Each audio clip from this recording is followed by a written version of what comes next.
ಒಂದು ಕಡೆ IPL season 19ಕ್ಕೆ ಕೌಂಟ್ ಡೌನ್ ಸ್ಟಾರ್ಟ್ ಆಗಿದೆ. ಮತ್ತೊಂದು ಕಡೆ ಭಾರಿ ಮೊತ್ತಕ್ಕೆ ಆರ್ಸಿಬಿ ಕ್ರಿಕೆಟ್ ತಂಡ ಸೇಲ್ ಆಗಿದೆ.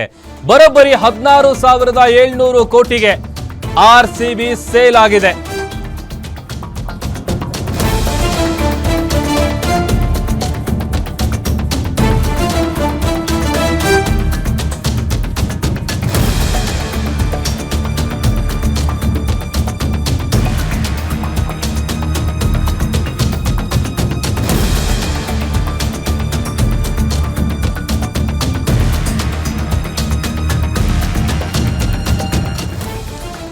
ಭಾರಿ ಮೊತ್ತಕ್ಕೆ ಆರ್ಸಿಬಿ ಕ್ರಿಕೆಟ್ ತಂಡ ಮಾರಾಟ ಆಗಿದೆ. ಬರೋಬ್ಬರಿ 16,700 ಕೋಟಿಗೆ ಆರ್ಸಿಬಿ ಸೇಲ್ ಆಗಿದೆ. ಆದಿತ್ಯ ಬಿರ್ಲಾ ಗ್ರೂಪ್ ಪಾಲಾಗಿದೆ. ಬೆಂಗಳೂರು ಟೀಮ್ ದೇಶದ ಕ್ರೀಡಾ ಕ್ಷೇತ್ರದಲ್ಲಿ ದೊಡ್ಡ ಮೊತ್ತಕ್ಕೆ ಆರ್ಸಿಬಿ ಸೇಲ್ ಆಗಿದ್ದು ದಾಖಲೆಯನ್ನ ಕ್ರಿಯೇಟ್ ಮಾಡಿದೆ.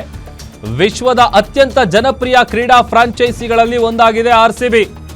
ವಿಕ್ರಮ್ ಬಿರ್ಲಾ ಈಗ ಆರ್ಸಿಬಿಯ ಹೊಸ ಚೇರ್ಮನ್.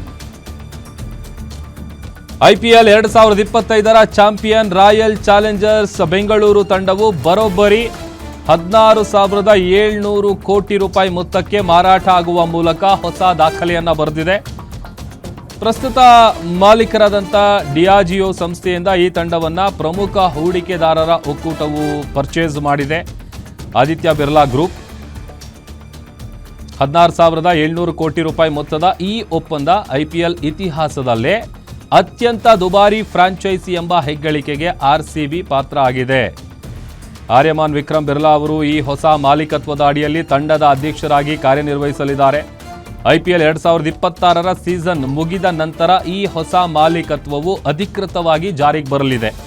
ಅಲ್ಲಿಯವರೆಗೆ ಡಿಯಾಜಿಯೋ ಸಂಸ್ಥೆಯ ತಂಡದ ಜವಾಬ್ದಾರಿಯನ್ನ ಮುಂದುವರಿಸುತ್ತೆ ಅಂತ ಗೊತ್ತಾಗಿದೆ. ಈ ಒಪ್ಪಂದವು ಕೇವಲ ಪುರುಷರ ತಂಡಕ್ಕೆ ಸೀಮಿತ ಆಗಿಲ್ಲ. ಆರ್ಸಿಬಿ ಮಹಿಳಾ ತಂಡವನ್ನು ಇದೇ ಒಕ್ಕೂಟವು ತನ್ನ ತೆಕ್ಕೆಗೆ ತೆಗೆದುಕೊಂಡಿದೆ. ಮತ್ತಷ್ಟು ಡೀಟೇಲ್ಸ್ ಕೊಡ್ತಾರೆ ನಮ್ಮ ಡಿಜಿಟಲ್ ಎಡಿಟರ್ ದಿಲೀಪ್ ದೂರವಾಣಿ ಸಂಪರ್ಕದಲ್ಲಿ ಜಾಯ್ನ್ ಆಗಿದ್ದಾರೆ. ದಿಲೀಪ್, ಒಂದು ಕಡೆ ಐಪಿಎಲ್ ಸೀಸನ್ 19ಗೆ ಕೌಂಟ್ ಡೌನ್ ಸ್ಟಾರ್ಟ್ ಆಗಿದೆ. ಮತ್ತೊಂದು ಕಡೆ ಭಾರಿ ಮೊತ್ತಕ್ಕೆ ಆರ್ಸಿಬಿ ಕ್ರಿಕೆಟ್ ತಂಡ ಮಾರಾಟ ಆಗಿ ದಾಖಲೆಯನ್ನ ನಿರ್ಮಿಸಿದೆ. ಡೀಟೇಲ್ಸ್ ಕೊಡ್ತಾ ಹೋಗೋದಾದ್ರೆ ರಾಮ್, ಏನೊಂದು ಹಾಲಿ ಚಾಂಪಿಯನ್ ರಾಯಲ್ ಚಾಲೆಂಜರ್ಸ್ ತಂಡ ಒಟ್ಟು $1.78 ಬಿಲಿಯನ್ ಮೊತ್ತಕ್ಕೆ ಅಂದ್ರೆ 16,706 ಕೋಟಿಗೆ ಮೌಲ್ಯಕ್ಕೆ ಮಾರಾಟ ಆಗಿರೋದು ನಿಜವಾಗ್ಲೂ ಒಂದು ಈ ಕ್ಷಣದ ಬಿಗ್ ನ್ಯೂಸ್ ಅಂತ ಹೇಳ್ಬೋದು. ಆದಿತ್ಯ ಬಿರ್ಲಾ ಗ್ರೂಪ್ ಮತ್ತೆ ಭಾರತದ ಅತಿ ದೊಡ್ಡ ಮಾಧ್ಯಮ ಸಂಸ್ಥೆ ಆದಂತ ಟೈಮ್ಸ್ ಆಫ್ ಇಂಡಿಯಾ ಗ್ರೂಪ್ ಕೂಡ ಇದರ ಒಂದು ಮಾಲೀಕತ್ವವನ್ನು ಹೊಂದಿದೆ. ಒಟ್ಟು 4 ಶೇರ್ ಹೋಲ್ಡರ್ಗಳು ಒಟ್ಟು 100% ಶೇರ್ ಅನ್ನ ಖರೀದಿ ಮಾಡಿದ್ದಾರೆ. ಏನೊಂದು ಯುನೈಟೆಡ್ ಸ್ಪಿರಿಟ್ಸ್ ಲಿಮಿಟೆಡ್ ಅಂಡರ್ ಅಲ್ಲಿ ಇತ್ತು ಆವಾಗ ಮಲ್ಯ ಅವರ ಒಡೆತನದಲ್ಲಿ ಇದ್ದಂತ ಸಂದರ್ಭದಲ್ಲಿ. ಆ ನಂತರ ಡಿಯಾಜಿಯೋ ಸಂಸ್ಥೆ, ಅದು ಅಮೆರಿಕದ ಒಂದು ಲಿಕ್ಕರ್ ಕಂಪನಿ. ಆ ಕಂಪನಿ ಯುನೈಟೆಡ್ ಸ್ಪಿರಿಟ್ಸ್ ಲಿಮಿಟೆಡ್ ನ ಒಂದು ಮಾಲೀಕತ್ವವನ್ನು ತಗೊಂಡು ಜೊತೆಗೆ ರಾಯಲ್ ಚಾಲೆಂಜರ್ಸ್ ಮಾಲೀಕತ್ವವನ್ನು ಡಿಯಾಜಿಯೋ ಸಂಸ್ಥೆ ತಗೊಂಡಿತ್ತು. ಇದೀಗ ಒಟ್ಟು 4 ಜನ ಶೇರ್ ಹೋಲ್ಡರ್ಗಳು ಸೇರಿ ಈ ಕಂಪನಿಯನ್ನ ಖರೀದಿ ಮಾಡಿದ್ದಾರೆ. ಈ ಪೈಕಿ ಅತಿ ಹೆಚ್ಚು ಶೇರ್ ನ ಹೊಂದಿರುವ ಆದಿತ್ಯ ಬಿರ್ಲಾ ಗ್ರೂಪ್ ನ ಮುಖ್ಯಸ್ಥರಾದಂತ ಆರ್ಯಮಾನ್ ವಿಕ್ರಮ್ ಬಿರ್ಲಾ ಅವರು ಈಗ ಆರ್ಸಿಬಿಯ ಡೈರೆಕ್ಟರ್ ಆಗ್ತಿದ್ದಾರೆ. ಜೊತೆಗೆ ಟೈಮ್ಸ್ ಆಫ್ ಇಂಡಿಯಾ ಗ್ರೂಪ್ ನ ಸತ್ಯನ್ ಗಜ್ವಾನಿ ಅವರು ವೈಸ್ ಚೇರ್ಮನ್ ಆಗ್ತಾ ಇದ್ದಾರೆ. ಇದಲ್ಲದೆ ಏನೊಂದು ಹೂಡಿಕೆ ಸಂಸ್ಥೆ ಅಂತಾನೆ ಹೆಸರಾಗಿರುವಂತ ಬ್ಲಾಕ್ ಸ್ಟೋನ್ ಮತ್ತೆ ಬೋಲ್ಟ್ ವೆಂಚರ್ಸ್ ಅನ್ನೋ ಸಂಸ್ಥೆಗಳು ಕೂಡ ಇವಾಗ ಆರ್ಸಿಬಿಗೆ ಪಾರ್ಟ್ನರ್ಸ್ ಆಗಿರ್ತಾರೆ ಅಂತ ಮಾಹಿತಿ ತಿಳಿದು ಬರ್ತಾ ಇದೆ. ಒಟ್ನಲ್ಲಿ ಹೇಳ್ಬೇಕಂದ್ರೆ 2008ರಿಂದ 2026ರವರೆಗೆ ಯುನೈಟೆಡ್ ಸ್ಪಿರಿಟ್ಸ್ ಲಿಮಿಟೆಡ್ ಅಂಡರ್ ಅಲ್ಲಿ ಇದ್ದಂತಹ ಆರ್ಸಿಬಿ ಇದೀಗ ಅಧಿಕೃತವಾಗಿ ಆದಿತ್ಯ ಬಿರ್ಲಾ ಗ್ರೂಪ್ ತೆಕ್ಕೆಗೆ ಜಾರಿದೆ ಅಂತ ಹೇಳ್ಬೋದು. ವಿಜಯ್ ಮಲ್ಯ ಅವ್ರದ್ದು ಕೂಡ ಶೇರ್ ಇತ್ತು ಡಿಯಾಗೋ ಸಂಸ್ಥೆ ಅಂಡರ್ ಅಲ್ಲಿ ಬಂದಿದ್ರು ಕೂಡ ಯುನೈಟೆಡ್ ಸ್ಪಿರಿಟ್ಸ್ ಲಿಮಿಟೆಡ್.